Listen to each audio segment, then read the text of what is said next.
우리가 앞선 본문 말씀 가운데에서 예수님께서는 제자들에게 이 구약의 율법에 대해서 다시 설명해 주셨습니다. 율법의 완전함, 율법을 완전하게 하시는 것이지 절대 폐하려 오신 것이 아니시다라는 것이죠. 또 율법을 완전하게 하신다라는 것이 그런 의미를 갖습니다. 어떤 율법에 반하는 사소한 언행마저도 그것이 그 율법을 어기는 것 같은 심판을 받게 되는 것이고, 또 율법을 어기는 행위를 하나 하지 않았지만은 내 마음 가운데 이미 그런 생각을 갖는 것 자체도 같은 형벌을 받게 될 것이라고 말씀하셨습니다. 근데 사실 이 기준을 따르면은 우리는 율법의 요구에 만족시킬 수가 없습니다. 율법에 따라서 구원받을 수 있는 사람은 아무도 없습니다. 결국 율법을 통하여서는 우리가 죄가 무엇인지를 깨닫게 되는 것이죠. 대신 예수 그리스도께서 그 율법을 다 이루어 주셨고, 우리가 그 예수님을 믿고 또 하나님의 은혜를 통하여서 그 구원의 길이 열리게 된 것입니다. 자, 이제 우리가 할 일은 율법을 통하여 이루시고자 하셨던 하나님의 그 완전한 사랑을 우리가 실천해 가는 것입니다. 지난주 봤던 그 말씀은 그렇듯 예수님께서 완전하게 하시는 그 율법이 우리의 어느 부분까지 또 어디까지를 판단하는지를 말씀해 주시는 것이었습니다. 그리고 오늘 우리가 읽은 이 본문 말씀은 그 율법이 미치는 범위라고 해야 될까요? 그 율법의 완전인 이 사랑이 누구에게까지, 어디까지 우리가 그 율법을 행하여야 되는지에 대해서 말씀해 주고 있습니다. 자, 먼저 38절 말씀에 보면은 보복과 관련되는 율법이 시작되고 있습니다. 우리 5장 38절 말씀을 한번 같이 읽어보시겠습니다. 또 눈은 눈으로 이는 이로 갚으라 하였다는 것을 너희가 들었으나. 아멘. 눈에는 눈, 이에는 이 명문화된 율법에서는 악에 대해서, 악을 행하는 데에 대해서 동일한 악으로 보복해야 된다라고 하는 것, 이것이 정의를 실현하는 것이라고 얘기를 해주는 것입니다. 자, 그런데 예수님께서는 구체적인 사례를 들어서 마치 이 율법에 반하는 것 같은, 반대되는 것 같은 말씀을 하십니다. 이어지는 39절 말씀을 같이 읽어보겠습니다. 나는 너희에게 이르노니 악한 자를 대적하지 말라. 누구든지 내 오른편 뺨을 치거든 왼편도 돌려대며. 아멘. 누군가 자신의 오른뺨을 쳤을 때 대부분의 사람들이 오른손잡이를 기준해서 얘기했을 것입니다. 오른손잡이가요, 이렇게 때리면은 오른편 뺨이 맞는 것이 아니라 왼편 뺨을 맞습니다. 그러니까 오른손잡이가요, 오른편 뺨을 때리려면 어떻게 때려야 되나요? 이렇게 때려야 되는 겁니다. 이렇게. 사람이 뺨을 맞을 때요, 사실 이렇게 맞는 것도 그렇게 기분이 좋지 않습니다. 그런데 반대로 이 손등으로 내가 한 뺨을 맞는다고 하면은 이게 거기에서 느껴지는 모욕감이 더 엄청납니다.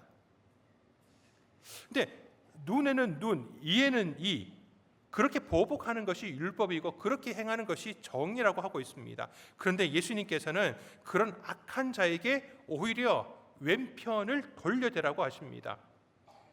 아니, 오른편 뺨을 때린 사람을 내가 오른편 뺨을 때리는 게 정의인 것 같은데 예수님께서는 오히려 왼편 뺨도 돌려대고 맞으라는 것이죠. 아니, 나에게 악을 저지르는 자, 이렇게 모욕을 주면서까지, 사실 그게 실수가 아닙니다. 분명히 나에게 모욕을 주려고 그런 악한 의도가 있었다라는 것이 너무 분명한데, 근데 그 악을 그대로 갚아주는 것이 아니라 오히려 반대편 뺨을 내어 돌려대라고 얘기하십니다. 사랑하는 성도 여러분, 그런 어떤 보복을 또 보복으로 하다가 보면은 이게 계속 보복이 연결됩니다. 진행이 됩니다. 이런 거죠. 내가 이제 뺨을 때렸어요.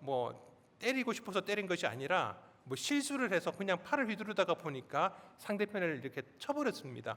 근데 마음이 좋은 분들은 그러시잖아요. 아유, 내가 실수했으니까 그냥 넘어가지 하지 않고 내가 당신을 아프게 했으니까 내 뺨을 때리라고 이렇게 갖다 대시잖아요. 예, 근데 또 굳이 갖다 대는 사람 뺨을 때리는 분들이 계시더라고요. 넘어가줘도 되는데. 근데 때릴 때 어떻게 때리나요? 예, 원래의 강도에다가 내가 느낀 감정을 실어서 때리다가 보니까 내가 맞은 것보다 조금 더 힘이 들어가는 게 사실입니다. 절대 약하게 때리지 않더라고요. 그러면 다시 맞은 사람이 어떤 마음이 듭니까? 아니, 나는 이만큼 때린 게 아닌데 왜 이것보다 더 세게 때렸냐라고, 그만큼 차이 나는 것만큼 또 맞으라고. 여러분, 애들 장난처럼요, 그게 반복되는 겁니다. 보복이 계속해서 반복이 되는 거예요. 이 보복의 악순환이 계속 이어지게 되는 것이죠. 그럼 어떻게 될까요? 우리 갈라디아서 5장 15절 말씀을 같이 읽어보겠습니다. 만일 서로 물고 먹으면 피차 멸망할까 조심하라. 아멘. 결국에는 둘 모두가 파멸이 되는 것입니다. 한쪽이 끝장나야지만이 이 보복의 악순환도 끝이 납니다. 근데 그게 그렇게 끝났다라고 해서 반대쪽이 아무렇지 않으냐? 그렇지 않잖아요. 그렇게 왔다 갔다 보복이 진행되는 가운데 이쪽도 엄청난 데미지를 받은 것입니다. 그러니까 이 보복의 악순환 가운데 누군가가 어딘가에서 그 보복이 더 이상 진행되지 않도록 멈춰 세워야 되는 것입니다. 멈춰 세워야 되는 것입니다. 다윗의 아들 가운데 압살롬이라는 아들이 있었습니다. 정말 인물도 잘생겼고 누구보다 특출난 아들이었습니다. 근데 이 아들이 참 못된 아들이죠. 아버지의 왕의 자리를 노리고 반란을 일으켰습니다. 근데 어느 날 갑자기 이 반란을 일으키는 것이 아니라 이 반란을 위해서 정말 긴 시간 동안 치밀하게 준비를 합니다.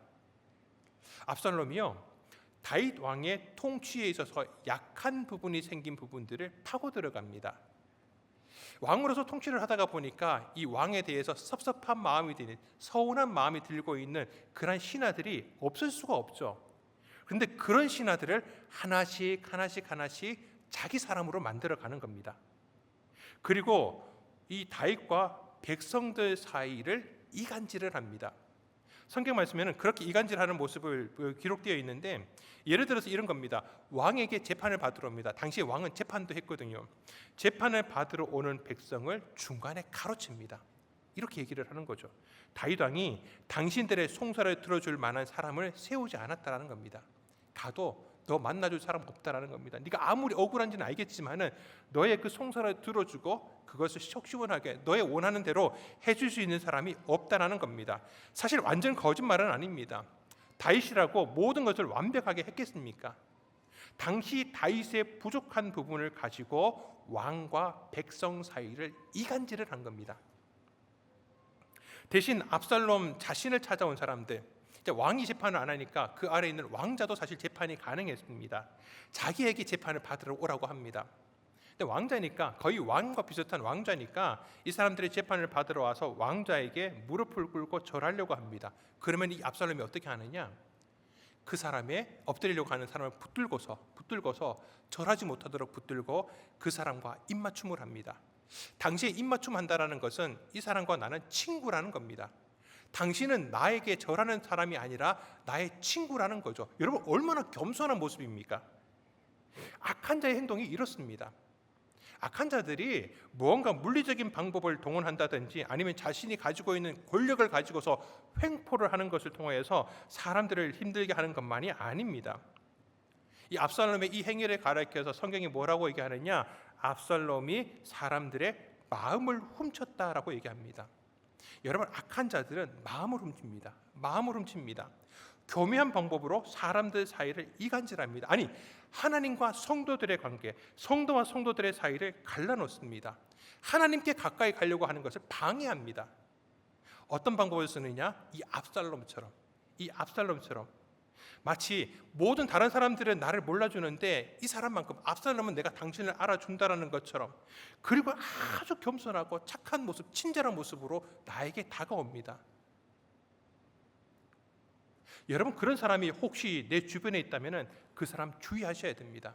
압살롬 같은 사람입니다. 그가 노리는 것은 다른 데 있습니다. 내가 그 사람의 말을 들었는데 이 사람이 누군가에 대해서 이야기를 합니다. 그 사람의 말을 듣고 그냥 흘려들었어요. 그런데 그 말을 들은 게 계속 남아있는 겁니다. 결국에는 그것 때문에 그 사람과의 관계가 내가 깨어졌다.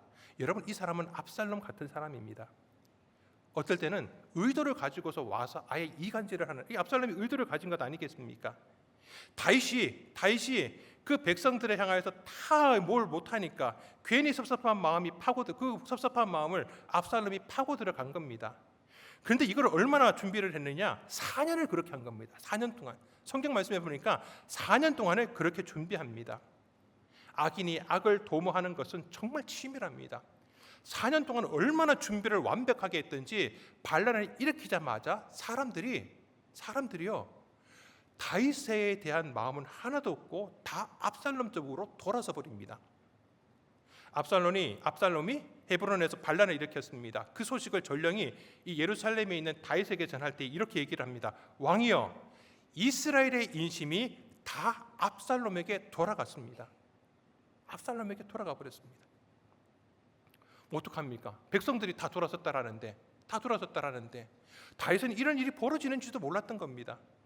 도망가야지 어떡합니까? 도망자의 신세가 되어버렸습니다. 하루아침에 그냥 도망자가 되어가지고 예루살렘을 벗어나서 도망갑니다. 다윗을 따라서 수많은 사람들이 함께 피난길에 오릅니다. 이 다윗의 피난 행렬이 예루살렘을 조금 더 벗어나면 바우림이라는 곳이 있습니다. 이제 거기에서 그곳에 이제 시므이라는 사람이 있었는데, 이 시므이라는 사람은 사울 왕과 같은 친족에 있던 사람이었습니다. 이 시므이라는 사람이 다윗의 피난 행렬을 향하여서 다윗을 향하여서 저주를 합니다. 막 돌을 던져요. 그러면서 이렇게 얘기를 합니다. 우리 사무엘하 16장 7절에서 8절 말씀을 같이 읽어보시겠습니다. 시므이가 저주하는 가운데 이와 같이 말하니라. 피를 흘린 자여, 사악한 자여, 가거라. 사울의 족속의 모든 피를 여호와께서 내게로 돌리셨도다. 그를 이어서 네가 왕이 되었으나 여호와께서 나라를 내 아들 압살롬의 손에 넘기셨도다. 보라, 너는 피를 흘린 자이므로 화를 자초하였느니라 하는지라. 아멘. 다윗을 향하여서 사악한 자라고 얘기를 합니다. 악한 자라고. 왜? 다윗 네가 사울 왕의 자리를 비겁하게 찬탈한 거 아니냐라는 겁니다. 네가 유혈사태를 일으켜서 왕을 죽였다라는 거죠. 다윗 네가 사울 왕을 죽였고, 그래서 하나님께서 그 악을 너한테 갚으시는데 네가 사울 왕의 자리를 그렇게 빼앗은 것처럼 네 아들 압살롬이 네 자리를 지금 빼앗는 것 아니냐라고 얘기를 하는 겁니다. 여러분, 이게 소위 거짓 뉴스라는 겁니다. 거짓 뉴스가요, 그냥 아무것도 없는 가운데서 이런 뉴스가 만들어지는 게 아니라 소재가 있습니다. 이게 다윗이 쫓겨나고 있잖아요. 도망자의 신세되고 있으니까 저것 보라고, 왜 저 사람이 도망자가 되었겠냐라고 거기에다가 이야기를 만들어내는 겁니다. 어떤 일이 과장하거나 거짓으로 말을 만들어서 소문을 내는 겁니다. 소문을 내는 거죠. 여러분, 사실 아들 압살롬이 아버지를 대적해서 이 반란을 일으키는 일, 사실 다윗이 잘못해서 일어난 일 맞습니다. 그런데 사울 왕의 어떤 그 자리에 다윗이 올랐던 그것 때문이 아니라, 우리가 지난주에 봤던 것처럼 자기의 충성스러운 부하 우리아의 아내 밧세바와 간음하고, 또 그 충성스러운 우리아를 그렇게 죽인 것, 그 살인죄 때문에 하나님께 벌을 받고 있는 것 아니겠습니까? 사울 왕은 자신의 죄로 하나님께 벌을 받은 것이었습니다. 여러분, 그래서 이런 소문이 조금 전에 얘기했던 것처럼 그런 보복들이 진행되는 가운데에서 그 보복이 나에게서 이게 그쳐야 돼요. 끝나야 됩니다. 내가 멈춰야 되는 겁니다. 마찬가지입니다. 소문이 나면요, 누구에 대해서 좋지 않은 소문이 나면은 여러분 대해서 끝내버리세요. 그게 진짜라고 하더라도, 정말 100% 진실이라고 하더라도 듣고 여러분에서 끝내셔야 됩니다. 모든 소문은 나에게서 끝난다. 특히 교회 공동체 가운데서는 더욱 그렇습니다. 교회가 너무 그런 쪽에서 소통이 잘 되면 안 되는 겁니다. 좋은 이야기들은요, 우리 가운데서 널리 퍼지는 게 맞습니다만은, 좋지 않은 얘기는 나한테서 끝나야 되는 것이죠. 이 악한 아들 압살롬을 피해서 도망가는 다윗에게 또 다른 악한 자, 이 시므이가 다윗의 마음을 더욱 힘들게 하고 있는 것이었습니다. 다윗이 혼자 도망간 건 사실 아닙니다. 그 주변에 같이 도망간 사람 가운데 충성스러운 장군들이 함께하고 있었습니다. 이를 시므이의 도발에 그들이 격분합니다. 우리 사무엘하 16장 9절 말씀을 같이 읽어보겠습니다. 스루야의 아들 아비새가 왕께 여짜오되 이 죽은 개가 어찌 내 주 왕을 저주하리이까? 청하건대 내가 건너가서 그의 머리를 베게 하소서 하니. 아멘. 아무리 다윗이 도망가는 신세가 되었다고 하지만 어떻게 한 나라의 왕에게 이렇게 저주하고 이렇게 돌을 던질 수가 있습니까? 이런 이들은 그 자리에서 목을 베어서 그 악에 대해서 심판을 행하는 것이 바로 정의일 것입니다. 그런데 이런 자신의 신하들의 격분하는 모습에 대해서 다윗은 이렇게 얘기를 합니다. 이어지는 우리 10절과 11절 말씀도 같이 읽어보겠습니다. 왕이 이르되 저주하는 것은 여호와께서 그에게 다윗을 저주하라 하심이니 네가 어찌 그리하였느냐 할 자가 누구겠느냐 하고, 또 다윗이 아비새와 모든 신하들에게 이르되 내 몸에서 난 아들도 내 생명을 해하려 하거든 하물며 이 베냐민 사람이리야 여호와께서 그에게 명령하신 것이니 그가 저주하게 버려두라. 아멘. 압살롬도 그렇고 시므이도 그렇고 다윗에게 참 악한 사람이었습니다. 그런데 그 악한 자들에게 자신 오른뺨도 내어주고 왼뺨도 내어주는 다윗의 모습입니다. 근데 정말 다윗이 말한 것처럼 정말 하나님께서 그렇게 하라고 하신 것일까요? 여기서 우리는 다윗의 중심을 잘 살필 수 있어야 됩니다. 다윗은 이런 마음을 가졌을 것입니다. 내가 지금 도망자의 신세가 된 것, 이 모든 상황은 결국 하나님의 섭리 가운데 있다. 나를 선하게 인도하신 것도 하나님이시지만은 이런 어둠의 수렁 가운데에 빠져 있는데도 지금 그냥 그대로 두시는 것 또한 하나님의 섭리 가운데 있는 것이 아니겠는가? 그러면서 다윗은 마음 가운데 여호와 하나님의 주권적으로 섭리하심을 절대 놓치지 않으려고 했습니다. 그러니까 오른쪽 뺨을 맞는 그 순간에도 자신의 뺨을 때리는 사람을 보든지 노려보는 것이 아니라 그 순간에 하나님을 봅니다. 이 모든 상황들을 섭리하시는 하나님을 바라보는 것입니다. 그러니 또 다른 악한 자에게 자신의 왼뺨도 내어줄 수 있는 것입니다. 이어서 다윗이 이렇게 얘기를 합니다. 우리 16장 12절 말씀을 같이 보겠습니다. 혹시 여호와께서 나의 원통함을 감찰하시리니 오늘 그 저주 때문에 여호와께서 선으로 내게 갚아 주시리라 하고. 아멘. 다윗은 악에게 보복하지 않습니다. 절대 악을 그 악에 그대로 갚지 않았습니다. 상대가 악을 저지를 때 상대를 보기 전에 먼저 하나님을 바라보고 있었기 때문입니다. 우리 로마서 12장 20절에서 21절 말씀도 함께 있습니다. 내 원수가 줄이거든 먹이고 목마르거든 마시게 하라. 그리함으로 네가 숯불을 그 머리에 쌓아 놓으리라. 악에게 지지 말고 선으로 악을 이기라. 아멘. 악에게 지지 말고 선으로 악을 이기라. 우리에게 악을 행하는 자에게 우리가 똑같은 악으로 그들에게 이기는 것은 없습니다. 악으로 악을 이길 수 있는 것은 믿음의 성도들에게 절대 나타나지 않습니다. 우리가 승리할 수 있는 유일한 방법은 선으로 악을 이기는 것밖에 없습니다. 악을 행하는 자들에게 우리가 어떻게 해야 되는지를 예수님께서는 말씀해 주시고 계시는 것입니다. 여러분, 이 다윗의 마음, 이 악한 자들, 또 생각할수록 원수로 같은 이 사람에게 오른뺨을 내어주고 왼뺨을 내어주고, 이걸 우리가 할 수 있을까요? 할 수 있을까요? 왕의 자리에 있는데 몇 년 동안 내 뒤에서 내 등에 칼을 꽂으려고 준비하고 있었는데, 그것도 아들이, 여러분 그거 견딜 수 있을까요? 그래도 아들이었기 때문에 자기에게 잘못했지만 그 아들 압살롬을 용서해줬던 다윗이었습니다. 어떻게 그런 아들이 내 등 뒤에서 칼을 꽂을 수가 있습니까? 그리고 시므이, 베냐민 지파 이 사람들은 어떻습니까? 사실 시므이 같은 사람은 이미 죽어서도 되는 사람입니다. 그런데 그들에게 어떤 악도 행하지 않았는데 어떻게 친절하게 베푼 다윗에게 이렇게 할 수가 있습니까? 저도 마찬가지입니다.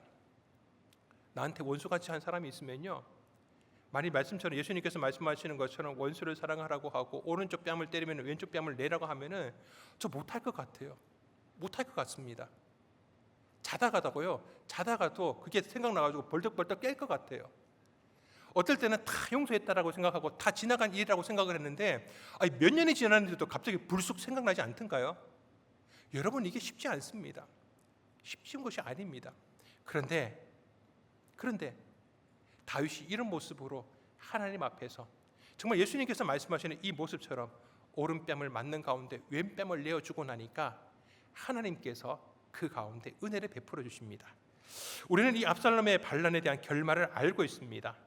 결국 다윗에게 악을 행하였던 압살롬 그리고 이 시므이 둘 다 그들의 마지막이 비참하게 끝납니다. 비참한 마지막을 맞이하게 되었습니다. 다윗은 어떤 보복도 행하지 않았습니다. 하지만 하나님께서 갚아주셨습니다.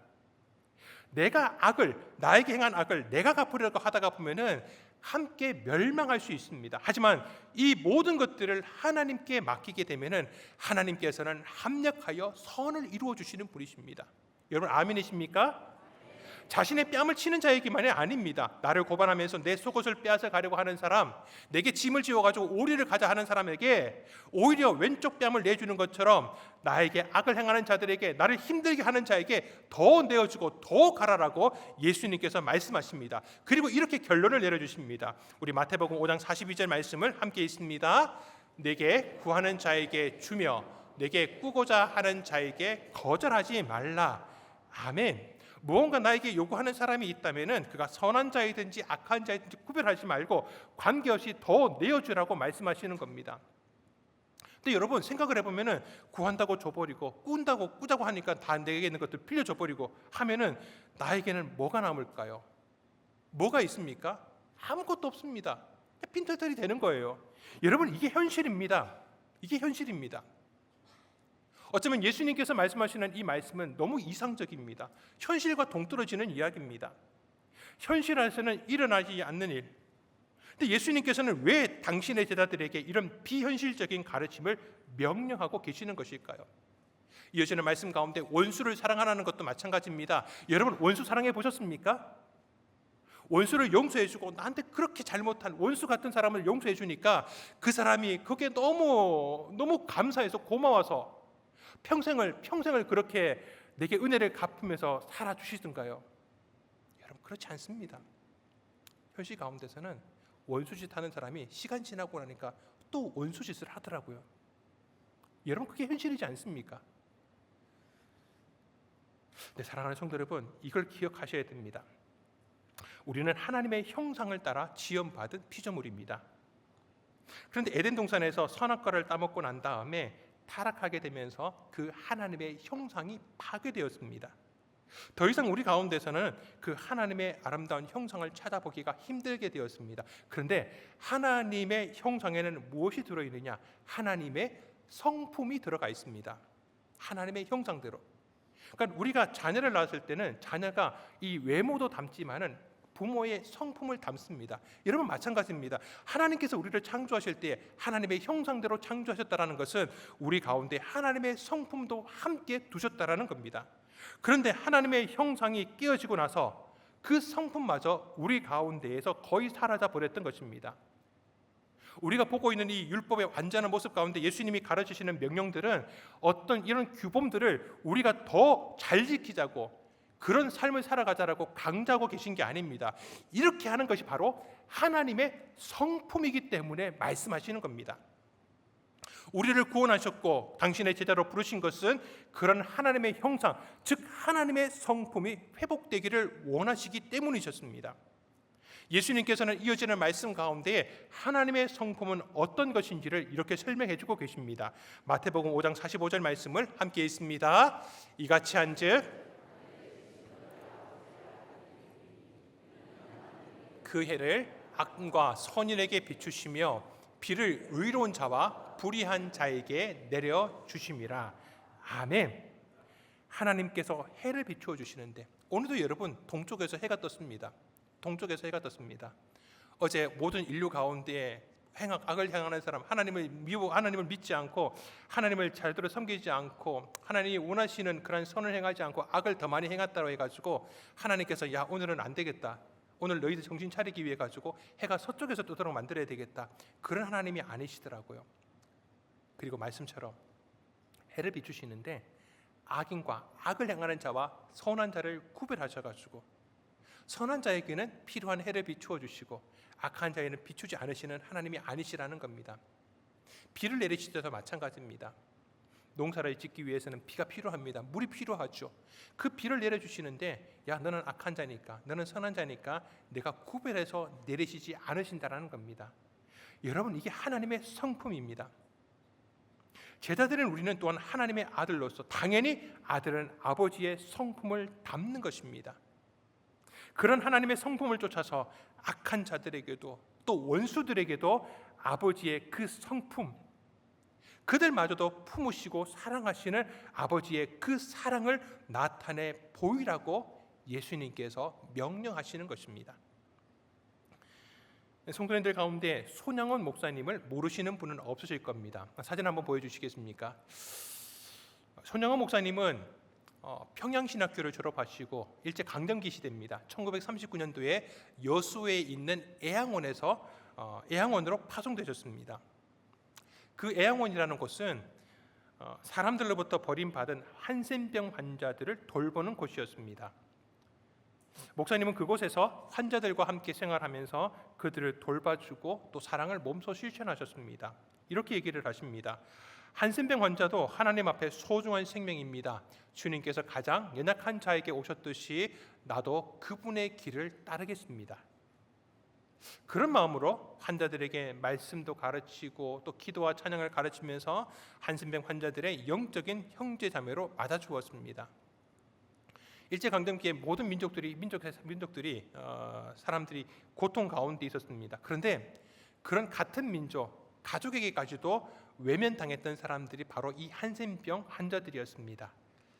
이런 이들을 그리스도의 사랑으로 품는다라는 것이 얼마나 위대한 사랑이겠습니까? 하나님께서 복을 주시겠죠. 그런데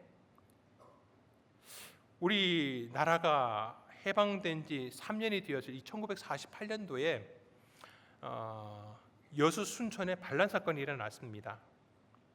이 여순 사건으로 손 목사님의 두 아들, 동인, 동신 두 아들이 공산주의자들의 총에 무참히 살해당하게 되었습니다. 반란이 진압되고 두 아들을 죽인 살인범 안재선도 잡혔습니다. 당연히 사형이죠. 그런데 손양원 목사님이 사람을 보내셔서 그 안재선을 내가 용서했다고 그를 살려달라고 합니다. 안재선은 사형 직전에 풀려났습니다. 그런데 손 목사님은 그를 용서한 것뿐만 아니라 자신의 두 아들을 죽인 이 살인범을 자신의 양아들로 삼습니다. 바로 우리가 읽은 오늘 본문의 말씀들을 실천하는 것이죠. 마태복음 5장 44절 말씀입니다. 함께 있습니다. 나는 너희에게 이르노니 너희 원수를 사랑하며 너희를 박해하는 자를 위하여 기도하라. 아멘. 이 말씀이 아들을 죽인 원수를 향하여서 이 말씀을 붙들면서 하나님, 내가 어떻게 해야 되겠습니까? 내가 어떻게 하는 것이 원수를 사랑하는 것이겠습니까? 원수를 사랑할 수 있는 마음과 결심을 주시옵소서. 그런 기도 가운데 하나님께서 마음과 결심을 주신 겁니다. 그 원수를 용서하고 용서하는 것으로 그치는 것이 아니라 그 사람을 자신의 양아들로 삼았던 것입니다. 이렇게 말씀을 실천하시면서 손 목사님은 이렇게 얘기하셨다고 합니다. 내 아들의 피로 한 영혼이 구원받았다면 이보다 더 큰 위로가 어디 있겠습니까? 그리고 두 아들의 장례식에서 오히려 감사하다라고, 하나님께 감사하다라고 하면서 이렇게 답사를 하셨습니다. 나 같은 죄인의 혈통에서 순교의 자식을 낳게 하시니 감사합니다. 허다한 많은 성도 중에서 이런 보배를 나에게 주셨으니 감사합니다. 삼남 삼녀 중에서 가장 귀여운 맏아들과 둘째 아들을 바치게 하시니 감사합니다. 한 아들의 순교도 귀하거늘 하물며 두 아들이 함께 순교했으니 더욱 감사합니다. 예수 믿고서 와석 종신해도 복이라 하였는데 전도하다 총살 순교했으니 더욱 감사합니다. 미국 가려고 준비하던 아들이 미국보다 더 좋은 천국 갔으니 내 마음이 안심되어 더욱 감사합니다. 내 아들을 죽인 원수를 회개시켜 아들을 삼고자 하는 사랑의 마음을 주신 하나님께 감사합니다. 내 아들의 순교의 열매로서 무수한 천국의 열매가 생길 것을 믿으면서 감사합니다. 역경 속에서도 하나님의 사랑을 깨닫게 하시고 이길 수 있는 믿음을 주신 하나님께 감사합니다. 그러면서 목사님은 감사한금을 들으셨는데 감사한 금액이 당시 돈으로 1만 원이었다고 합니다. 손양원 목사님의 당시 한 달 사례비가 20원이었다고 합니다. 당신이 가지고 있었던 모든 것을 거기에 내어놓았다라는 것이죠. 여러분, 그런 손양원 목사님에게는 사랑의 원자탄이라는 별명이 있습니다. 그저 그런 사랑이 아니라 원자탄과 같은 너무나 강력한 사랑의 영향력을 보여주었기 때문입니다. 사랑하는 성도 여러분, 자신의 아들을 죽인 원수를 오히려 자신의 양자로 삼고 또 이렇게 감사하고 있는 손양원 목사님에게서 하나님의 사랑의 성품이 보이지 않으십니까? 아니, 하나님의 모습이 보이지 않으십니까? 그렇습니다. 우리가 오늘 본문의 예수님의 가르침대로 살아가야 되는 이유는 이 땅 가운데 하나님을 알지 못하는 악한 자들, 하나님의 백성을 대적하는 원수 같은 자들에게 살아계신 하나님을 보여주기 위해서였습니다. 우리 요한 1서 4장 12절 말씀을 함께 읽습니다. 어느 때나 하나님을 본 사람이 없으되 만일 우리가 서로 사랑하면 하나님이 우리 안에 거하시고 그의 사랑이 우리 안에 온전히 이루어지느니라. 아멘. 성도 여러분, 우리는 너무 계산적으로 살고 있지는 않습니까?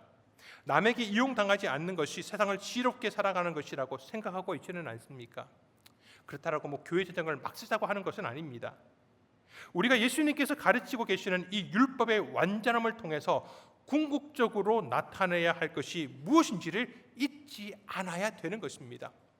오늘 말씀의 본문의 마지막 48절에서 예수님께서는 이렇게 말씀하십니다. 우리 48절 말씀을 함께 읽겠습니다. 그러므로 하늘에 계신 너희 아버지의 온전하심과 같이 너희도 온전하라. 아멘. 예수님께서 이 율법에 대해서 가르치시는 대로 하는 것은 바로 우리 하나님의 성품, 그 온전하신 성품대로 우리가 온전하게 될 하나님의 성품을 이 땅 가운데 나타내 보이는 것이기 때문입니다.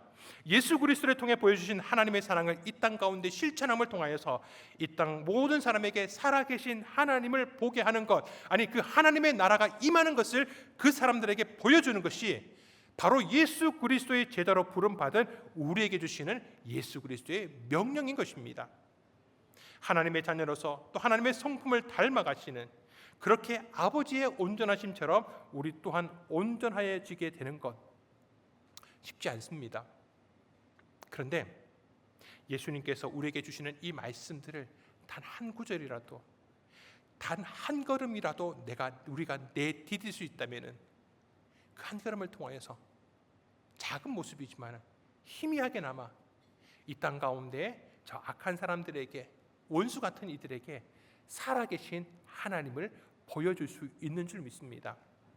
우리 사랑하는 성도 여러분, 그런 하나님의 온전하심을 통하여서 이 땅 가운데서 예수 그리스도께서 말씀하시는 그 율법의 완전한 모습, 그 사랑의 모습을 이 땅 가운데 나타내 보일 수 있는 복된 성도님들 되시기를 주님의 이름으로 축원드립니다.